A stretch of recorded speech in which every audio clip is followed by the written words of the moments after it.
गठबंधन के कारण भाजपा को नुकसान हो रहा है। जी बिल्कुल हो रहा है जी। नमस्कार दोस्तों, स्वागत है आपका समाचार कैरी हिंदी न्यूज चैनल में। और इस समय मैं मौजूद हूं पंचकुला में। जी हां, तमाम जो पंचकुला वासी हैं उनकी निगाहें टिकी हैं एमसी चुनावों के नतीजों पर। जी हां, एमसी के चुनाव हो चुके हैं और कल परिणाम घोषित होने जा रहे हैं और इसको लेकर के आज चर्चा कर रहे हैं। मेरे साथ एफसीआई के सदस्य हैं अनिल जी, आइए उनसे चर्चा करते हैं। सर, स्वागत है आपका समाचार कैरी में।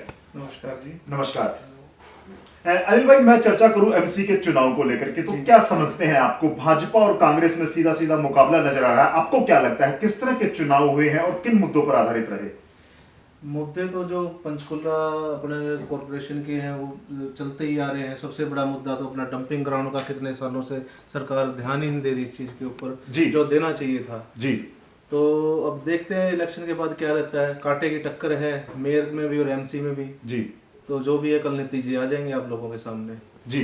और देखिए, पंचकुला निकाय चुनाव को लेकर के तमाम जो हरियाणा वासी हैं उनकी निगाहें टिकी हुई है। केवल जो टोटल 20 वार्ड है उनमें लगभग 1,85,000 के कुल जो मत थे उनमें से 54% वोटिंग हुई है। 1,04,000 के करीब वोट पड़े हैं और कल जो नतीजे आ रहे हैं, बकौल अनिल जी, इनका मानना है कि कांटे की टक्कर है। दोनों ही प्रत्याशी जो मेयर के प्रत्याशी हैं, भाजपा प्रत्याशी की मैं बात करूं या कांग्रेस प्रत्याशी की बात करूं, कड़ा मुकाबला यहां देखने को आ रहा है। मतदान काफी कम हुआ है अनिल जी, इसको लेकर के आप क्या कहना चाहेंगे? इसका कोविड-19 का भी बहुत बड़ा फैक्टर रहा है जी। लोग काफ़ी दिनों से घर में बैठे थे और वो मशीन को बार बार टच करने के उसमें भी थोड़ा हिचकिचा रहे थे, तो इसलिए भी काफ़ी कम हुई है। यहाँ सेक्टर 20 में तो 33 से 34% ही वोटिंग हुई है। जी जी जी, बिल्कुल। कोई भी आदमी अपने घरों से बाहर नहीं निकला है। जी। हाँ जी। और देखिए, मतदान का प्रतिशत, जी हां, लोगों का इंटरेस्ट कम रहा। जैसा कि अनिल जी ने बताया है कि कोविड-19 के चलते भी लोग भयग्रस्त थे और मतदान को लेकर के, हालांकि प्रशासन की ओर से तमाम जो इंतजाम किए गए थे वो बेहतर इंतजाम थे, लेकिन उसके बावजूद भी लोग कोरोना के भय से ग्रसित नजर आए और यही कारण रहा कि पंचकुला निकाय चुनाव में मतदान का प्रतिशत कम रहा। आपको क्या लगता है, जिस तरह से सरकार की मैं बात करूं, 6 साल से भाजपा की सरकार हरियाणा में है, तो उसका एंटी इनकम्बेंसी फैक्टर जो है उसका असर रहेगा या लोगों की उम्मीदें भाजपा की तरफ हैं? देखो ये अगर इसको जोड़ा जाए किसान आंदोलन के साथ। जी अनिल जी। हाँ, बड़ा हॉट मुद्दा है सर, राष्ट्रीय मुद्दा बन चुका है। बिल्कुल बिल्कुल। तो वो वहां भी लोगों का काफी माइंड डाइवर्ट हुआ है, जिससे कि मेरे को लगता है कांग्रेस की वोटें बढ़ेंगी इस बार। जी। और निश्चित तौर से मुद्दा जो है किसान आंदोलन को लेकर के पूरे देश को पता है कि जिस तरह से किसान आंदोलन को लेकर के लगातार धरना प्रदर्शन जारी है, उसका भी निकाय चुनाव पर असर पड़ेगा। नतीजे कल आपके सामने होंगे। कल जो मतगणना है वो जारी हो जाएगी और धीरे धीरे रुझान आपके पास पहुंच जाएंगे। अन्य जो मुद्दे हैं, मैं पंचकुला की बात करूं, पंचकुला चंडीगढ़ से लगता प्रदेश है। पंचकुला की तैयारियों को लेकर के, पंचकुला के विकास को लेकर के विभिन्न सरकारों ने भी दावे किए हैं। आप कितने सहमत हैं? सरकार कितना सफल हो पाई है पंचकुला के विकास को लेकर? काफी हद तक ठीक है जी। पहले से काफी फर्क है जी। हाँ जी। सड़कें टूटी हुई थी जो अब बनवा दी है, शायद इलेक्शन की वजह से ही बनवाई हो। जी जी जी। हाँ, पर सुधार है काफी पहले से। सुधार है जी। तो उसका कुछ असर पड़ेगा? जो मतदान हुआ है इसका जो भाजपा को फेवर मिलेगा क्या?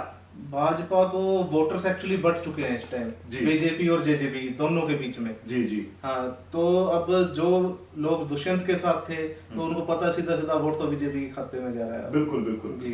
निश्चित तौर से जो गठबंधन में चुनाव लड़ रही भाजपा, पहली बार संभवतः जो सिंबल पर चुनाव हुए अनिल जी, कांग्रेस ने भी पहली बार चुनाव चिन्ह पर लड़ने का हौसला दिखाया है और भाजपा ने भी। गठबंधन के कारण भाजपा को नुकसान हो रहा है? जी बिल्कुल हो रहा है जी। और देखिए, जिस तरह से यहां मेरी जानकारी के अनुसार 4 से 5 सीटों पर जजपा के प्रत्याशी लड़ रहे थे, बाकी सीटों पर भाजपा के प्रत्याशी लड़ रहे थे। गठबंधन के कारण भी लोगों का जो माइंड है वो डाइवर्ट हुआ है और इसका कितना फायदा कांग्रेस को होगा यह कल आपको पता चलेगा। और जिस तरह से पंचकुला चुनाव, जी हां, छोटी सरकार चुनने का जो अवसर मिला था पंचकुला वासियों को, इसमें नतीजे कितना प्रभावित करेंगे हरियाणा सरकार को, यह देखने का विषय रहेगा। जिस तरह से बड़ौदा चुनाव की मैं बात करूं अनिल भाई, हाल ही में बड़ौदा चुनाव बड़ा चर्चित रहा था, उसमें जो सरकार के विरोध में जो वोटिंग हुई थी उसका कितना असर रहेगा? उसका काफी हद तक असर रहेगा। जी जी। और देखिए, बड़ौदा में सरकार की हार हो चुकी है। बड़ौदा चुनाव सरकार हार चुकी है और अब पंचकुला निकाय चुनाव के साथ साथ अन्य जो जिले हैं उनमें भी जो निकाय चुनाव है वो सरकार की विश्वसनीयता की कसौटी पर खरा उतरेंगे या नहीं उतरेंगे मतदाता, यह भी देखने का विषय रहेगा। पंचकुला निकाय चुनाव अपने आप में एक बड़ा चुनाव माना जाता है, साथ लगते राजधानी के साथ यह प्रदेश है पंचकुला, जिससे वोटरों को एक अवसर मिला है सरकार के पक्ष और विपक्ष में वोट करने का। सरकार की लोकप्रियता और विश्वसनीयता पर यह वोट किया जाएगा, नतीजे प्रभावित करेंगे सरकार को। किसान आंदोलन भी, जैसा कि अनिल जी ने बताया है, किसान आंदोलन भी एक बड़ा फैक्टर रहा है पंचकुला चुनावों में और इसका भी कितना असर रहेगा यह कल आपको देखने को मिलेगा। पंचकुला निकाय चुनाव के परिणाम किस हद तक सरकार को प्रभावित कर पाते हैं। एक और चीज है अनिल भाई जो बड़ा हॉट पर्सन है, जैसे जो किसान आंदोलन है उसमें मांग भी उठ रही है, दुष्यंत चौटाला पर भी इस्तीफे का भी दबाव है और जो जैसे सोमवीर सांगवान की मैं बात करूं, हनुमान बेनीवाल की बात करूं, तमाम जो नेता, इन पर कितना दबाव आप मानते हैं किसान आंदोलन का?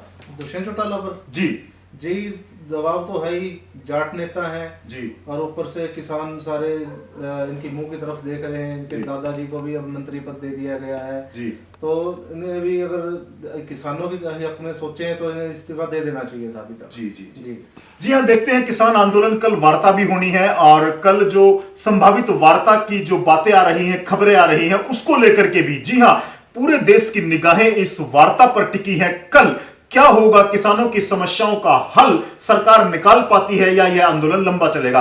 अनिल भाई आपको क्या लगता है, कल जो प्रस्तावित वार्ता है, साइंस भवन दिल्ली में यह वार्ता होने जा रही है, इससे आपको क्या लगता है, कोई हल निकलेगा? जी नहीं लगता किसी भी क्यों नहीं लगता आपको?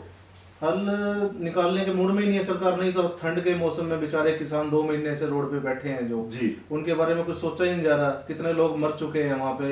एक सरदार जी थे, उन्होंने गोली मारकर अपनी हत्या की थी। बिल्कुल बिल्कुल जी। तो उसके बाद भी अगर कोई फैसला लेना होता तुरंत बाद ले जा सकती थी सरकार, जो नहीं लिया अभी तक, और कल भी मेरे को नहीं लगता कुछ निकलेगा इसके अंदर से। जी, वैसे तो हर समस्या का समाधान संवाद से होता है, लेकिन जो आज हालात देश में बन गए हैं उसको लेकर के जो वार्ता है उस पर भी सवाल उठाए जा रहे हैं। आंदोलनरत किसानों का इन समस्याओं का हल निकल पाएगा या नहीं, इस वार्ता से यह भी देखना होगा। और कल 2 महत्वपूर्ण बातें हैं, पंचकुला निकाय चुनाव समेत तमाम जो निकाय हैं उनके चुनाव के नतीजे आएंगे और किसान और सरकार की वार्ता का क्या रहेगा परिणाम, इस पर भी हम सबकी निगाहें टिकी रहेंगी। सहयोगी हिमांशु के साथ पंचकुला से समाचार कैरी के लिए संजय शर्मा की रिपोर्ट।